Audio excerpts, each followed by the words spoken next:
Hey everybody, it's Tandy from Common Ground, Alaska. I'm so glad you've decided to join us today. We have invited Kelly Fishler to come talk with us today about aeroponics, which is a subject that's super new to me. So I'm excited to learn more.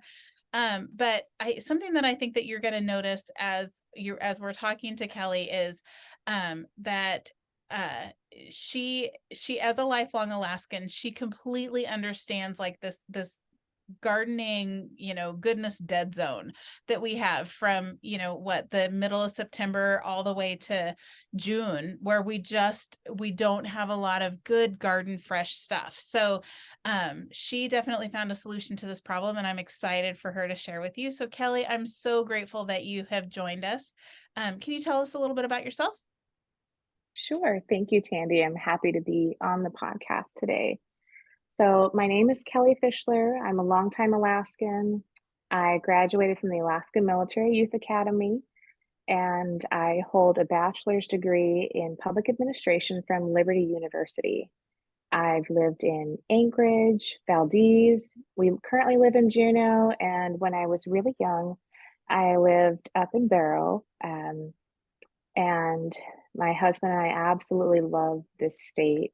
I was in the Navy and the Alaska Air National Guard for a total of 11 years, and my husband's in the Coast Guard for now. He's getting out, and we're moving to Anchorage in 2 months. That's pretty exciting. What a big Yeah. move that's going to be, and I think that's fun that Yeah. you've always lived here. So okay, so let's just jump in. What exactly, what is or what are, I'm not even sure which to use, aeroponics? Absolutely. So aeroponics are a form of hydroponics, and they're a more efficient form. They work by using droplets of water and gravity instead of currents, such as like the deep water technique or the nutrient film technique. And because the plants are suspended in the air, the roots are aerated in between those waterings, and that gives them even more oxygen, and it encourages plant growth to the point where some things will grow 3 times as fast with 10% of the water of conventional gardening.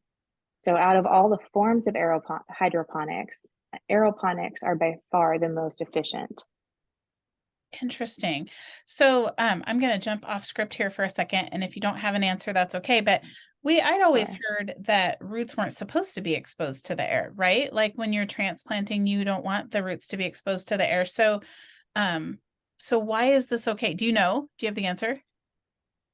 That's a really good question, and I don't know the answer, but everything needs oxygen, and the more oxygen that a plant can get, the better off it's going to be. A lot of the conventional hydroponic systems will use air stones to oxygenate the water, or they'll use aero mixers, which is like a pump that just mixes air and water together. The same kind of goes for fish, whereas if there's no oxygen content in the water, it's really hard for plant life and fish to live and live well. So that's why it's important to have water currents and things like that when you have fish, as far as like aquaponics would go. So oxygen for plants is a good thing, Okay, but well, I it makes don't know sense. all the science behind it.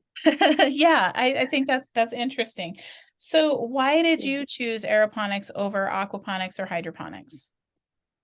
Yeah. So I originally wanted to do a lot of aquaponics when I was on deployments in the Navy. I had a Kindle and I would read book after book after book, talking about trout and tilapia and all sorts of fish. And I was like, this sounds awesome. I'm going to run a trap line in Alaska and I'm going to have a greenhouse with fish in it. And that didn't happen. Um, I didn't have a lot of space when I was single and I got out of the Navy, and I didn't really have a place where I could put any type of aquaponic system or hydroponic system. And then after my husband and I met and got married and we started moving around doing the active duty life, we moved too much to have something like that. And so I had a hard time coming up with a good hydroponic system as well. So aeroponics was just kind of the answer. It was, and they're really a good use of space because they're usually a vertical use of space. about 2 years ago, late 2020, early 21, I said, that's it.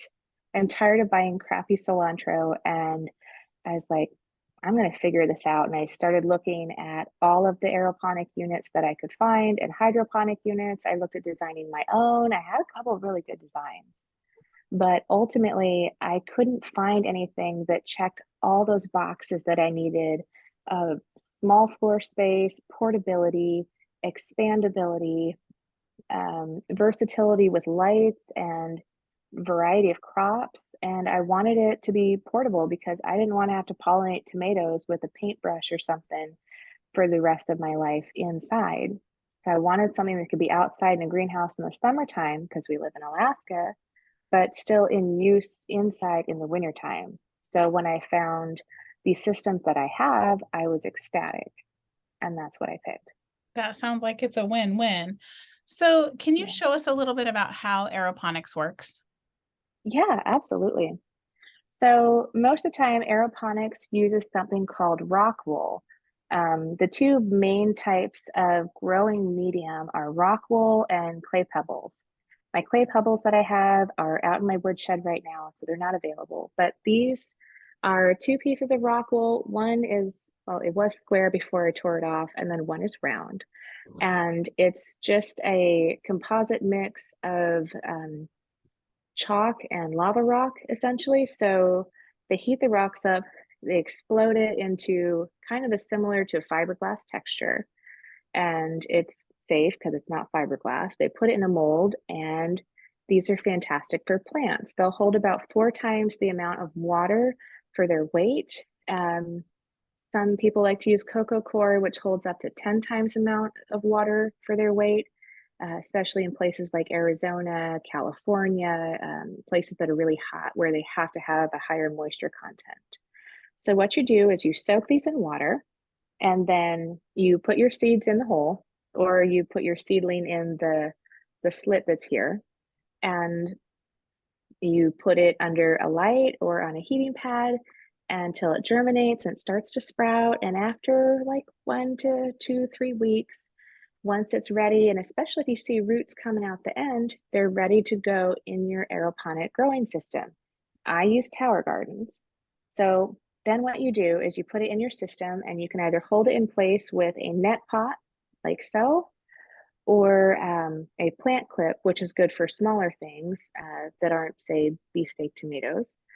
And you just put your little seedling in there, and you walk away, and you come back when you want salad or strawberries or tomatoes or whatever it is that you're growing in here. That's amazing. Yeah, it's fun and it's so easy. It's so easy. I love it. That's pretty cool.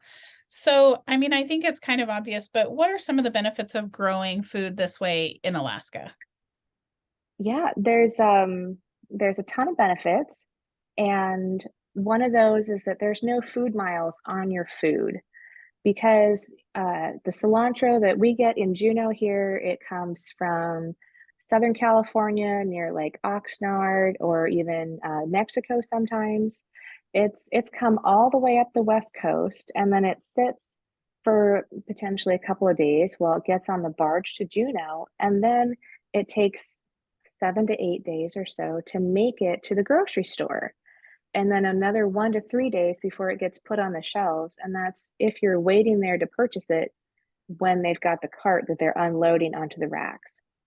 So food miles is huge. And when we use up our shelf life for our produce, getting it here, by the time it gets here, the quality is simply degrading.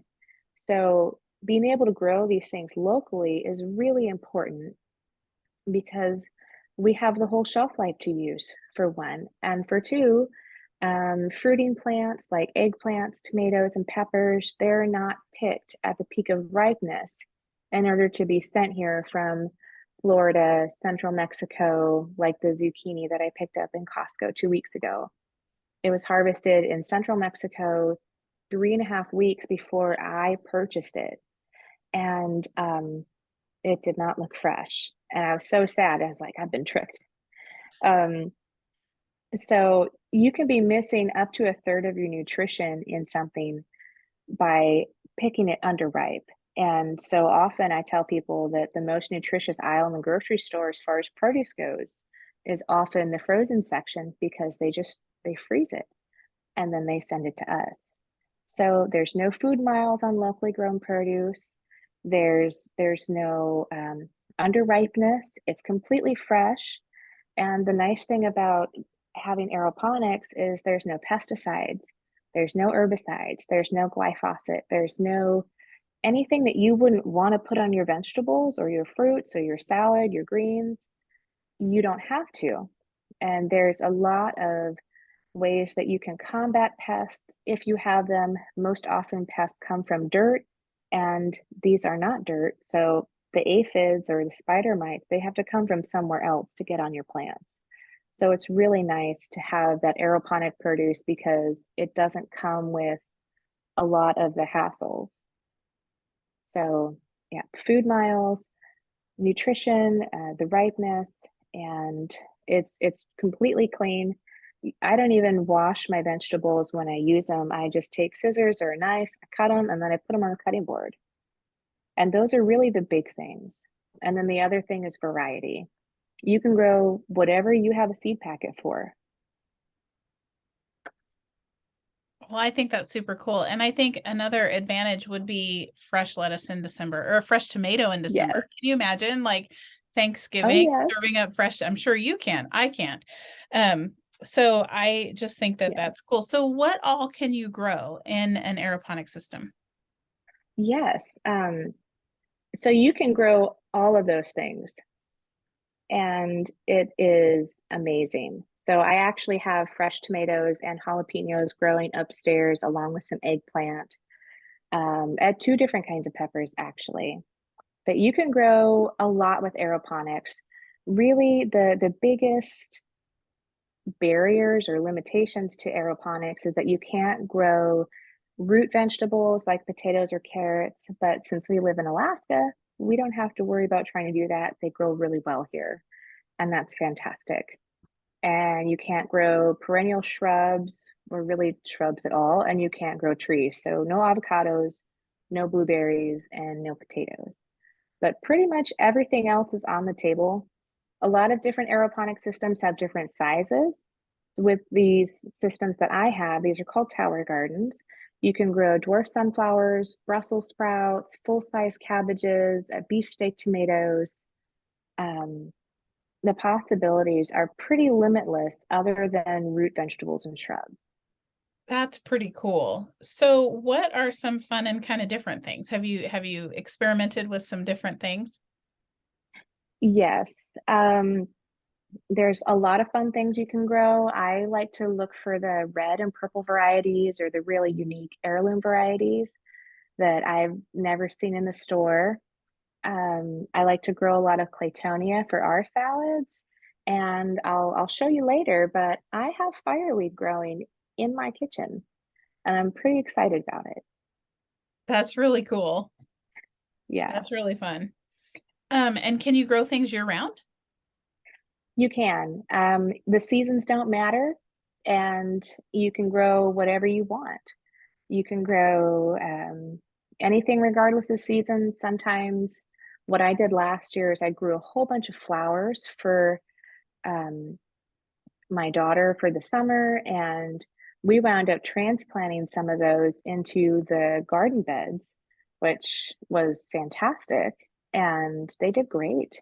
The cosmos just took off, and we had calendula, and it was wonderful. So you can use it as a way to have some plant starts to really get your summer off to a good sprint as far as your garden goes.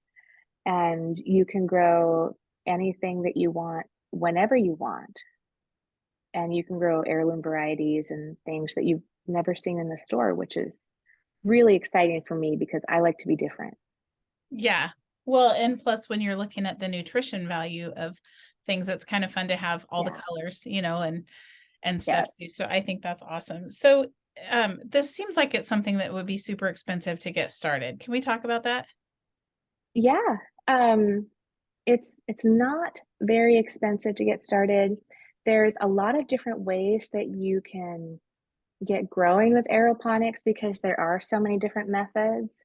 Um, the rock wool tends to be a one-time use thing, unless your seeds don't germinate and you can use it again. But you can use those clay pebbles over and over and over, which is a great cost saver. And they're not very expensive to buy it like a 50-pound bag of clay pebbles from Home Depot or Lowe's. You can use aeroponic methods like the crack key method, which is where the water doesn't necessarily move. So sometimes one of those air stones can be a good thing. Um, but it really depends on what your goals are and how you need to fashion your system or design your system or what kind of system you need to purchase. Because you always want to be mindful of your own time and energy and availability with your family or your other crops or everything else that you've got going on. For me, I no longer with two kids and being in college, I didn't have the time to design my own system, which is why I was so delighted when I found these. Um, and the other thing is, when it comes to cost, you want to make sure that you're not looking at only the monetary cost. You want to look at what the benefits are and the risks. So if you're growing in really cheap plastic containers, you want to be aware that sometimes that plastic can leach um, BPA's or other types of toxins and things like that into the water or the soil or the plants. So if you can, use food grade plastic or use polycarbonate. You want to make sure that you're not going to cut corners in a way that would negatively impact yourself, your crops, or your family. But absolutely, it's very cheap to get started, especially for the value that you get. It's amazing. Well, I think that's encouraging right there because it does seem like it could be really expensive to get going. Sure. Okay, so Well, oh, go ahead. I often tell people that are interested in starting to grow their own produce because it is a little bit of a paradigm shift, and someone might look at the cost and go, "Oh my goodness, I didn't think about that." But often I find myself not thinking about the cost of what I'm going to the grocery store to purchase, or how much I'm throwing away, or how much has to get trimmed off of zucchini, cucumbers, or green beans, or whatever it is before I actually use them. And so if you actually add up how much you spend in the produce aisles or the frozen section of what you can grow yourself, you'll find very quickly that the numbers are comparable, and you can really take good care of your family financially and nutritionally by shifting this paradigm and starting to grow some more things yourself, which is what I love. Yeah, that's super cool. That's awesome. So the systems I assume come with lights. Are those lights similar to like the happy lights that we can get from the like the store? They kind of are supposed to give us a little pep in the wintertime. Um, I like to think that they are. They're not officially happy lights or sunlight replicating lights as far as seasonal affective disorder goes that I'm aware of. But I mean, I feel much better being around them. I have two tower gardens in my office, I have two in my kitchen, and then I have a third one over here. And I love that the lights are on a timer. So they pop on in the morning, and no matter what, it's light inside the house even if it's dark outside and the street lights are on and it's 9 o'clock in the morning. It's actually one of my favorite things about the tower gardens is the lights. Not just the light that they give off, but also that the fact that they're flexible and removable to make for better plant growth. That's cool. Okay. Let's talk about upkeep for a second. Is upkeep Sure. expensive on them? And can you make your own? Like I just interviewed just earlier today a worm composter. Can you make your own fertilizer and stuff for these, or is that taking it a little too far? The upkeep is really cheap. You don't need a lot of supplies to take care of these. I generally recommend getting like a little silicone scrubber to scrub the dirt off of, say, some bare root strawberries if you want to throw those in there, because you don't want dirt to clog up the pumps.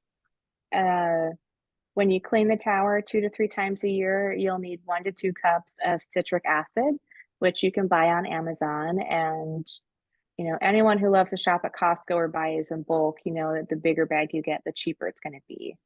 And then let's see here. Those are the biggest consumable supplies besides the rock wool and the net pots or these little baskets are pretty reusable. But if you have like a really large plant or if you have a plant with a really large root system, say a tomato or even a smaller tomato, not just a beefsteak tomato, then sometimes those baskets just they go in the recycling or the trash. But they're not very expensive as far as consumable supplies go. And the plant food is a few dollars a month typically, so it's pretty easy to take care of. When it comes to making your own plant food, I typically don't recommend it um, because the plant food that these use is nutritionally complete. And there's a clinical study that backs that claim up where they compared plant food, or excuse me, they compared plants that were grown with this plant food alongside soil grown plants in conventional grocery stores. And they looked at the nutritional content and the nutritional density. And if uh, it's safe to say that the Tower Garden plant food was far superior. And so you want to make sure that if you are going to make your own plant food, that you have all those supplies for the macro and the micronutrients. And you might need some more types of equipment. I personally am not a scientist or biologist, so I will leave that to the experts because once again, I don't necessarily have the time to undertake that. Whereas I'm using aeroponics to save myself time. And for me, the cost of the plant food is very reasonable, especially when I consider the quality of produce that I get. That makes sense. Okay. That Yeah. makes perfect sense. So you kind of touched on this a little bit, but let's talk a little bit deeper about nutritional value. Do you have so it says sometimes this can cost us a large percentage of lost nutrients, up to 30%. Is Yes. that's food that's picked unripe and shipped up to that ripens while it ships? Is that what you were meaning by that? Yes. And then also there's a lot of conventional, not necessarily GMO varieties, but a lot of hybrids that have been made to grow as quickly as possible for a faster harvest or for a simultaneous harvest. Like this is true, especially with a lot of hybrid tomatoes or F1 tomatoes. And because they're all supposed to be growing at the same time and ripe, they might ripen, but they might not be completely ready to be eaten. So often, when we don't have the fertilizer and the compost and the soil richness that these plants need to grow without, accelerating fertilizers, we're missing out on those macro and micronutrients. And that's not something that we want for our bodies in the long run. So that's the reason that I like this plant food is because it is nutritionally complete. There's no accelerant type of fertilizer in it. And so the reason they grow so fast is because they have everything that they need. The roots don't have to go searching through water or dirt, and they're aerated between waterings, and they have that perfect environment of light, and the pump is on a timer, and the lights are on a timer. So not only is it a low maintenance system, it's optimized for that fast plant growth that occurs naturally. I love that. And I kind of want to close with the thought that one of the things that I love about this is having these systems could potentially be one more step towards food freedom or food independence Yes. or whatever in Alaska. So Yes. this is another way that we can become less dependent on the grocery store and more dependent on our own food and growing Yep. things ourselves. I think it's a really neat option if you either have the time to build your own system to learn about it and build your own, or you're able to purchase a system or two. It's definitely and it's kind of an outside of the box way to think about it. But I Yeah. think that, I think maybe our box is expanding, and it's, where Yeah. it's not quite as unique as maybe it used to be. I think that that people are growing Oh, more and yeah. more of their own food, in whatever way they can. Absolutely. So if I understand right, we get to take a tour. Is that right? Were you going to take us on a tour? Yes. All Yes, right. I would I'm love excited. to. All right. Okay. While you're getting ready to do the tour, I wanted to go back up just one second because somewhere in here, I'm sure that I read the word pumpkins. Can you grow pumpkins on these things? Yes, you can. Absolutely. Um, yes, you can grow pumpkins, you can grow watermelons, you can grow cantaloupes. Strawberries are a big hit in our family. Um, Cucumbers, zucchini, horse tomatoes. Let's see here. So it seems like there's just not a lot that you can't do. Correct. Oh dear. Okay. There we go. All right. So let's take a look. I'm going to turn the camera around and I'm going to show you what these look like. Okay, And you can awesome. hear the pumps behind me, and they've come on every 45 minutes when they're inside for 5 minutes. And then when they're on the outside mode, it's 3 minutes on, 12 minutes off. So you make sure those plants get that frequent watering.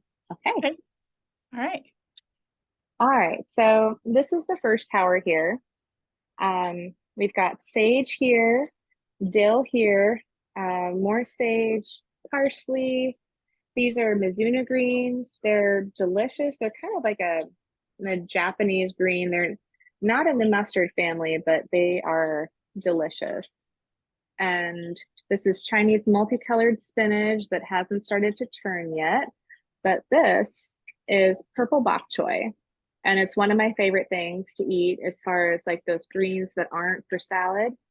When it comes to salad, frisee and dive right here is definitely one of my favorites. Having Your fresh herbs is a big deal in our house. your So we have a house lot must of smell so good. dill. It does. We have edible flowers upstairs in my office that my daughter grows and sells. And if I have the door closed overnight or for a couple hours, the flowers they make the whole room smell gorgeous. It's just like being in a greenhouse, and I love it. So true to my initially that's it moment. I have a lot of cilantro plants. You can see the pink beauty amaranth here, and it's just got that gorgeous color. It's beautiful. And so here's some more of that Chinese multicolored spinach. And this is my fireweed. It's starting to take off really well, but you can see the roots as they come out here, and you can see the water here coming out. And so it just comes down, it showers down, and excuse me, waters these roots. They're suspended in the air or alongside the column sections. And then they just drink what they can. And then 45 minutes later, they get another drink. And you can see they're really easy to take in and out. This fireweed has more seeds in it. Those fireweed seeds are so small, it's really hard to get just a couple. So Yeah. you can see how healthy they are. And that's what I like about these systems is you can check on the health of your plants from like the tip of their leaves all the way to the end of those roots. I got some Swiss chard here. This is the plant food that we use. It's the Tower Garden Mineral Blend. And we've got iceberg lettuce, purple tatsoi, Merlot lettuce. The more sunlight it gets, the darker red it gets. So you can see this stuff is really beautiful here. Green tatsoi. We got some strawberry spinach that's a little tiny still, and oregano. And Claytonia, which actually grows wild here in Alaska. It's a delicious green. It's one of my favorites. And then this is one of my favorite unique greens. This is a wasabina mustard greens. And if you chop it up really finely and put it on the top of your sushi, it tastes exactly like wasabi. I mean, the flavor is it's exactly the same. Ooh, that's amazing. Yes. And we've got some flowering kale here that's probably going to be thrown in some soup this week. And let me take you upstairs and I will show you guys the eggplants and tomatoes and all the flowers and everything else that we've got up here. I want to mention for people who watch this later, we're recording this on March 22nd, 2023. So this is not, it's not like these have been sitting outside and this is September. We're in March. This is post-winter. Yes. We're just heading into spring, and this is what these look like. Yes. And I love these towers. I picked these ones because they checked all my boxes and I thought they were going to be the highest quality tower for my family, and I believe that they are. But I fell in love with them because they're just so easy to use. So here's more of that spinach, claytonia, lettuce. I've got marjoram down here and chamomile. Um, my son has been up here, so apparently there's a car chase. So these are kalettes.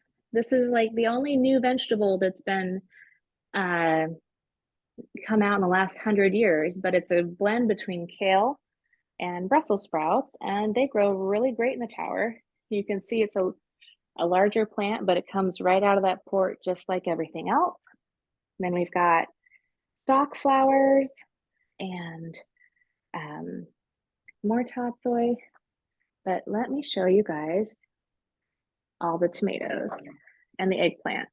So this is an heirloom variety of eggplant here. They're called Melanzana Rossi di Rotunda. Not quite sure if that's exactly right, but basically they're red eggplant. It's a European strain, and so they're striped, and it's like a cross between an eggplant, a bell pepper, and a tomato. I'm not the biggest fan of eggplant, but for the price of a seed packet, I'm willing to see if I like these. My son actually picked a couple of them a couple days ago. So this is what they look like as they begin to ripen a little bit more and they get that really beautiful red-orange color. And these are Beauty of the Night tomatoes. They're an indigo tomato. They're heirloom variety from Baker Creek. And I can't remember off the top of my head when I started growing them, but I want to say it was between, I think it was that first week of January. So we're into the third week of March now. And you can see that they're already getting big. And there's quite a few on there, but those were the first ones. So we've got another eggplant variety here. And all these plants were planted at the same time, all these tomatoes and eggplants. These are going to be lavender frog eggplants. You can see they've got those purple blooms. And there's some of the edible flowers that my daughter sells. So she's 6 and she's learning how to run a business right now with these. And I couldn't be more proud of her. And let's see here. I'll show you guys these ones. I don't know where the other ones went, but these are tiny. This is a dwarf jalapeno plant. Very cool. Yes. Just got to get it out with one hand. Here we go. Yeah. So the jalapenos are about the same size as regular plants, or regular jalapenos, but the plant itself is much smaller. So you can actually take it out and you can see it's not that big of a plant. Okay. And you can see there's several jalapenos on there. I had one that was ripening and starting to turn red the other day, so I picked it and put it in some soup. This one's getting ready to turn red. It's just a little bitty guy. But one time when I counted, there were over 50 jalapenos growing on this plant. We've been harvesting off of it for a couple weeks now, actually. That's So incredible. How often do I you love have it. to replace, is this jalapeno then when you've harvested it, then do you need to replant a new one or can it just continue to to serve for a longer time? That's an excellent question. So the thing that I like about these is that you can harvest continually off of almost all these plants. Of Nice. course, I mean, you could chop the whole head of lettuce off and just see if it'll regrow for you or not. But the thing that I like about these is that you can actually just pull the leaves off. You pull those outer leaves off, and then the rest of the plant has enough of the leaves remaining for photosynthesis, and it keeps growing for you. And the large root system and the remaining leaves will make you more salad than you might be able to eat. So we have a lot of herbs that we freeze. Um, we have a lot of herbs that we give away, and I've started like coming up with new recipes that will use these herbs just because I have so many. And it's really been a lot of fun. I just absolutely love that. So Yeah, this has been incredible. Is there thank you. do you have any like tips for someone who's just getting started? Like if someone's considering buying a tower, and I realize that and I don't understand the affiliation exactly, that you are affiliated Sure, with Tower Gardens, but I also I know that am. you didn't start out that way, and this is in no way the point of the show is to, you know, pitch Correct. one or the other, because we want, you know, everyone's needs are a little different and stuff. Yeah. But if someone is considering a system, what especially specific to Alaska, what are some things that maybe would be good to consider? So you want to consider what your goals are. If you only want to grow like a few herbs, a little cilantro, a little dill, you know, that's one thing. But if you want to grow enough to supplement or, you know, reduce your grocery budget, then you're going to want to go with something bigger. Mhm. I like these because the plants are far enough away that they actually have space between each other, which is one of the reasons that I decided not to go with one of the more popular brands of aeroponic or hydroponic systems. You know, and if your goal is to have things that are outside, then you want to make sure you have a unit that can be outside in the rain or, you know, it protected in a greenhouse. You really have to look at what your goals are. You know, if your goals are just to have a little bit here and there, that's one thing. But if you want to feed your family and supplement your, you know, your diet and, you know, you have that nutritionally complete produce, you want to take a look at all the options. That's what I did when I got into this. I looked at every single thing on the market. I looked at designing my own, and I landed on these because they checked all my boxes. And I didn't even realize how easy they were to use when I ordered them. And, you know, as far as providing food for Alaskans, like these are an excellent option. I think they're one of the best ones. But, you know, the best one is going to be what you're going to use and what you're going to do. A lot of aeroponic systems are there. There's a lot of aeroponic systems out there. There's a lot of things that you can do differently or the same. I like these ones because they're simple. I put the water in, I put the plant food in, I balance the pH, and I walk away because everything is on a timer. And um, these larger units, this is the flex unit, and then this is the home unit. This one holds 20 gallons of water. So I don't have to refill it all the time. This other one holds 13 gallons and it's only 2 feet wide. I know I have a friend on a sailboat who has one of these, and she texted me last summer and she goes, "Hey, the green beans and I are going sailing to Teneke." And I love it. That's so awesome. she did. They just, I mean, when you live on a sailboat, you just, you know, you pull the lines in and you just go. And it's small enough that that's what they do and they love it. And I think that's fantastic. You know, is you want to make the right choices for your family and for yourself. You know, the produce that you get is vast and it's high quality. And it's better quality than you're going to find in the stores that gets shipped up from the lower 48.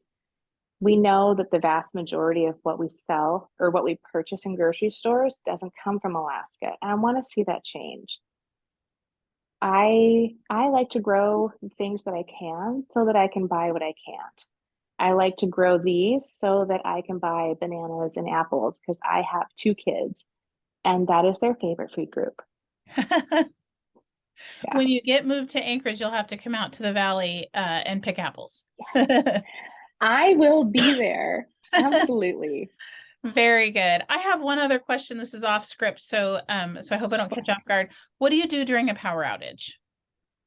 So this is a great question, and thank you. Um, we haven't really had a prolonged power outage yet, but last year, during the wintertime, Texas did, and there are a ton of aeroponic and tower garden growers in Texas. So what they did is some of them would use this access port and they would just take a scoop of water and then they would pour it over the top because these lights they come right off.